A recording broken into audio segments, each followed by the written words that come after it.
From the Oklahoma game? Yeah, I mean, the positives were, it was a good football team. Our guys played hard, and they kept battling. We knew it was going to be a four-quarter game, and, we had a chance to win it at the end on the last drive. The negatives really jump out. The penalties. It's tough to overcome penalties, and we got to keep working on to clean that up. I think each position has specific details where we can always get a little bit better, and that's going to be the same after a win or a loss. But we got to clean up. We did a good job not turning the ball over, but we got to score in the red zone. That was another thing in the red zone as far as finishing drives. We got to be better at that. It shouldn't have came down to 3 field goals. We should have been able to punch some of those in. It is focus and mental. There's no question. Sometimes defenses can make it challenging on you when they're yelling and screaming and moving before the snap, and we practice all that. But at the end of the day, a pre-snap penalty is focus and discipline. Well, we talk about it every day. We have officials out there all the time too. If a guy does or has a penalty happen in practice, we address it right at that moment. We get a sub in and we address it to make sure they understand there's consequences about that. So it's something that we're going to continue to address and keep addressing, and it needs to be better. In this last game we had too many false starts, and you just can't do that. We change up cadence, we do different things. We actually have our scout team defense try to draw us off sides. We try to make it harder in practice than it is in a game to build on that. But to answer your question, we address it, but we still need to be a lot better at it. We knew we were going to have an injury at running back, and that's just the nature of the position. Guys get nicked up at that position. So, we feel like we got 4 guys that can play, and each week in practice, we kind of say who's practicing the best, and it's really that simple. The guy that practices the best is going to play the most, and then when a guy gets in a game and if he gets on a roll and starts running the ball really hard and he has the hot hand, then he'll take most of the carries. Yeah, he came to work every day. He has a lot of experience here, so he probably knew the system better than everybody. And a tribute to his character, not being the one, especially starting off and not getting a lot of plays. I think in the first 2 games, he never stopped preparing the way he's prepared, and which is a big tribute to him. When things aren't going well, you're not playing as much as you think you should, you have 2 choices. You either hey, it doesn't matter what I do, I'm not going to play, or you work harder. He worked harder and always kept himself in the mix, and then when he got an opportunity, he made the most of it and did some really good things against Oklahoma on Saturday. Both him and Austin and Chris Hickman's played really well, but when you have a guy like Travis that comes back, he just gives you so much more in the run game and pass game. He blocks like an offensive tackle, but he has the ability to split out wide and run routes like a receiver because he has great speed and great ball skills. So it just lets you do so many more things when you have that, when you have him in your game plan. And it frees up. We can do more things with 2 tight ends and even some 3 tight end sets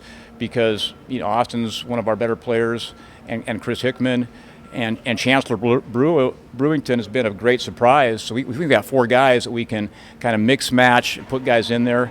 But to answer your question in particular, Travis brings a level of physicality that is different, and it showed up in the game against Oklahoma. We feel like we can do all the run plays with our tight ends, but the biggest thing what Travis does is he's a 260-pound guy that's really physical. So he's a little bigger than all the other guys, and he's very good at point of attack. And the same thing, like the previous question, is we can put him out in space, so he's not just one-dimensional. So just again, the physicality and being able to run downhill at him is a big deal in our offense. I think they're a top 30 defense in the country as far against the run. They do a really good job of eliminating big plays, sound, tackle well. It's going to be a big challenge. Well, you hit on a great point. I mean, he's got those guys playing at a high level. They're one of the better defenses in the country. And I know they've had some guys transfer in. They're talented players, so I think they've done a great job as coaches.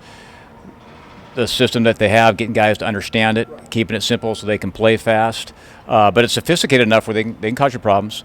And but they're guys, like the big thing on a defense, if you don't give up big plays, you're doing the right thing. And I think they're one of the tops in the country of giving up, explosive plays. So a big tribute to their defensive staff. I know their head coach has had a lot of great experience and success on the defensive side of the ball, and they've also got those guys. Probably the most important thing on defense is they tackle well, and they play hard, and they run to the football, and they're physically tough. So not only have they recruited tough physical players, they've installed that attitude and edge in practice, and it's kind of a cultural deal that you see on tape. Last year was a tough year on everybody for a whole bunch of reasons, and to see him battle back from that physically and mentally as a coach, that makes you feel really good and really proud, and to see his confidence and to see the excitement, when he starts having some success. And we kind of knew once he started having success that he'd be a lot more confident.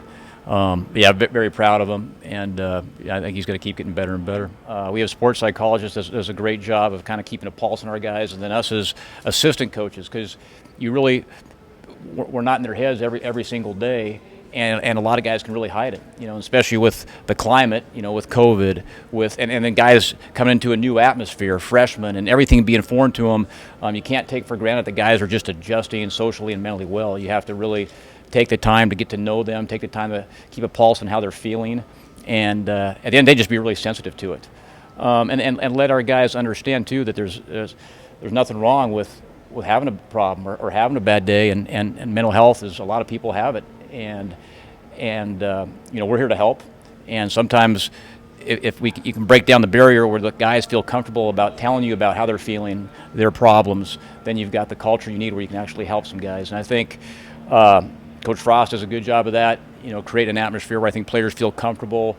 If something's bugging them, where they can come in and talk about it. And I know as coaches, that's what we're here to do, is to help guys. I think a lot of one-on-one relationships. That's the biggest thing, I think, to develop that trust and comfort level is, as a coach, you got to have a one-on-one relationship with your player, so they feel it's not just about football. That hey, we're here to help you grow as a football player, but also as a person. And so that just takes time, and it takes a lot of just one-on-one conversations, and then doing things outside the football world, where you get to know guys and what their motivations are, what our motivations are, and I think when the better you communicate and the better you develop those relationships, the easier it is for them to trust you.